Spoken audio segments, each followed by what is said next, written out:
Hassan Nasrallah, a name that, well, to some, it's a name that sends chills down their spines, but to others, he's seen as a symbol of resistance. For decades, he was a major player in Middle Eastern politics, at the helm of Hezbollah, just leading with this unwavering, determination.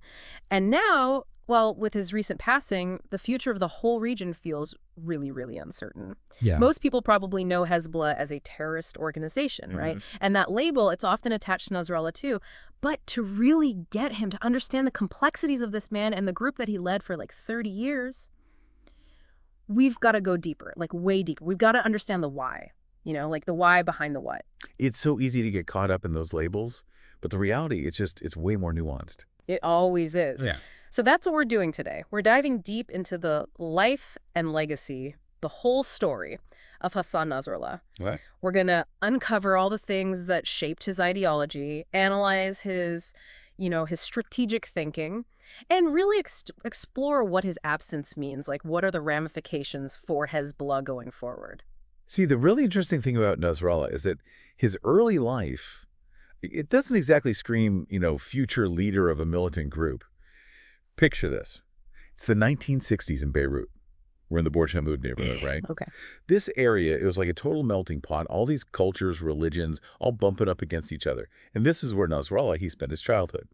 Eldest son of a fruit seller. So not exactly like a breeding ground for, for radicalization or anything. Not really. I mean, you can just picture him, right? Helping his dad at the market. Just a normal kid in this really vibrant community. Exactly. And even his family. They weren't particularly devout religiously. So how does the religious fervor come into play? Well, as a teenager, Nasrallah found himself kind of drawn in by this guy, Musa al-Sadr. Okay. He was this really prominent Shia cleric advocating for social justice. Yeah. And he'd founded the Amal movement. Amal, right? Well, we're going to hear that name again. So this is like a turning point for the young Nasrallah. It's like the seeds of activism are planted, It is. But then 1975 hits, Lebanon gets thrown into this brutal civil war. Imagine being 15, right? 15 years old, and suddenly you're caught in the middle of all that violence. It was a crucible. There's just no other way to put it. And it definitely forged his early beliefs. When he was 15, he officially joined Amal, solidified his commitment to, to political and social change. It wasn't a straight shot, though. This path to becoming the leader we know him as today, it wasn't linear at all. It rarely is, right? So tell me about Najaf. Okay, so Najaf, this is in Iraq, right? Yeah. It's a city that's really revered for its Shia seminaries. And this is where Nasrallah ends up. Mm-hmm. He totally dives headfirst into religious studies, immersing himself in all this theological debate and political thought. And it's here, in this hub of Shia learning, that he meets these two figures. And these guys, they go on to really shape his destiny. Okay. The first one is Abbas al-Musawi, Okay. a really charismatic leader who later on would actually become a co-founder of Hezbollah and a close mentor to Nasrallah. God. Yeah. Okay, but pause it right there. Pause it, because this next part, this is crucial. So while Nasrallah is over there in Najaf, right, soaking up all this knowledge, making connections, what else is going on in the world? Yeah. 1979, the Iranian Revolution, it's erupting, and it sends these shockwaves across the whole Middle East. You're spot on seeing how interconnected everything is in this period. So the Iranian Revolution, which, by the way, was led by Ayatollah Khomeini, that really resonated with young, ambitious Shia Muslims, guys like Nasrallah. Right. And it provided this powerful model, for religious resistance against what they perceived as Western, Western hegemony. Yeah, all these events are converging at this point. And it's laying the groundwork for who Nasrallah would become, right? Absolutely. But it wasn't all smooth sailing, right? The political climate in Iraq, that shifts pretty dramatically. It does. It really does. The Ba'athist regime, they weren't thrilled about the growing Shia influence, so they cracked down on Islamist movements. Yeah. And this actually forced Nasrallah and his mentor, Musawi, to flee. They went back to Lebanon in 78. Okay. And they returned to a nation that was, let's just say, still reeling from its own civil war. It was just this breeding ground for disillusionment and armed resistance, really. Right. And wasn't that when Nasrallah had joined Amal as a teenager? You got a good memory. Back when he was drawn to their social justice message? Yes. But by 82, he felt like Amal, they just weren't doing enough. They weren't taking a strong enough stance against Israel and Israel's growing influence in Lebanon. He wanted something more direct, more confrontational.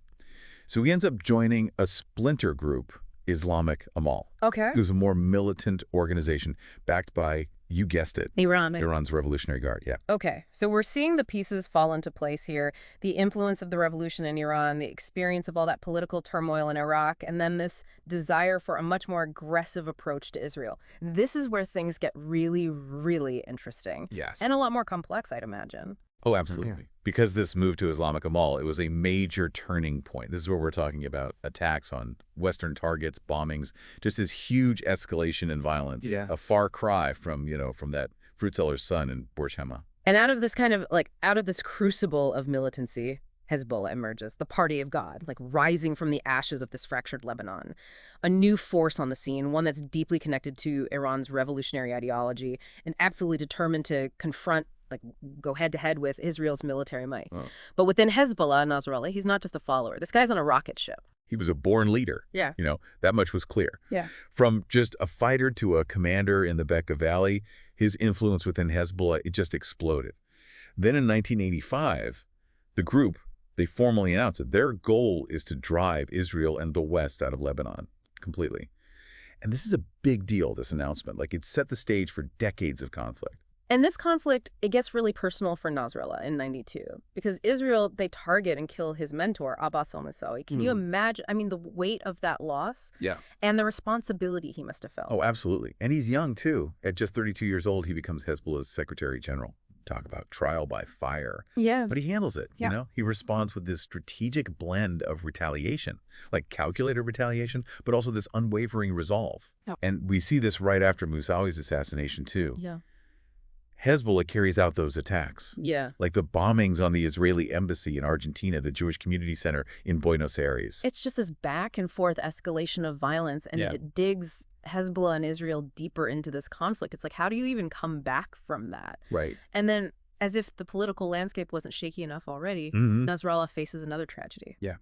1997, he loses his eldest son, Hadi, during a clash with Israeli forces. It's often portrayed as this, this almost mythical part of his story. This is what fueled him, the grief, the unwavering commitment. Right. And he even said, and this is a famous quote, "We, Hezbollah's leadership, we do not jealously guard our children." Which, just think about that for a second. That's intense. It's a chilling statement, really. And it gives you a glimpse into how devoted he was to the cause. Oh, totally. But it's also during this period that you really see Nasrallah's strategic thinking in action. He understands that to really, truly challenge Israel, Hezbollah has to be more than just a militant group. Right. They had to be more. So he oversees this development of a sophisticated social welfare network. Sets up schools, hospitals, social services, especially in the Shiite communities in Lebanon. It's interesting, because you've got this organization that's designated as a terrorist group by a lot of Western nations, but at the same time, they're providing essential services to a huge chunk of the Lebanese population. It's a total dichotomy, and it speaks volumes about their power, Hezbollah's power, and their influence in Lebanon. Yeah. They're not just fighting a war, they're building a society. They're filling the gaps left by, let's be honest, a pretty ineffective government a lot of the time. Right. And it's a smart strategy. It is. It resonates with their base, and it makes them a force to be reckoned with, on and off the battlefield. And then in 2000, Nasrallah, he achieves what a lot of people thought was impossible. Israel withdraws its forces from southern Lebanon. Wow. After an 18-year occupation. 18 years. Yeah, and this victory, it cements his status. Of course. As a liberator, as this symbol of resistance against a powerful enemy. This is a huge turning point, and not just for Hezbollah, but for the whole region, right? Nasrallah's image, it transcends Lebanon's borders. He becomes this hero. He does. To a lot of people in the Arab and Muslim world. He's a champion standing up to Israeli aggression. Absolutely. Yeah. His speeches, by the way, were often delivered from undisclosed locations because of the constant threat against his life. Right. But they were broadcast everywhere across the whole region. And people were listening. It galvanized support. It inspired a whole new generation of followers. He becomes synonymous with Hezbollah itself at this point. Yeah. Like, he's the face of this organization that is both revered and, let's be real, feared. Oh, for sure. But this victory, it also sets the stage for what comes next. And what comes next is even more conflict. Because in 2006, the world watches as Hezbollah and Israel engage in a month-long war, Right. triggered by the capture of some Israeli soldiers. And the devastation was just immense. So many lives lost. And in the end, it's a stalemate, but it changes the entire region. It was a turning point. The 2006 war, it put Hezbollah on the global stage, but in a way that it hadn't been before. Right. They showed that they could go toe-to-toe with the Israeli military. They could inflict serious damage. Yeah. And that just solidified their image as this formidable fighting force. But it also brought up these questions about, proportionality of force, the impact on Lebanese civilians. It's such a complex and tragic chapter, and it really highlights the cost, the human cost of this conflict that just never seems to end. We've been talking about Nasrallah's rise to power, his strategic mind, his influence in Lebanon and beyond, but his legacy, his real impact, it goes way beyond Lebanon's borders. It does. It goes way beyond. And you're right to point that out. Under Nasrallah, Hezbollah's influence, it spread. Like a lot. I mean, look at the Syrian civil war. Right. They played a huge role in that.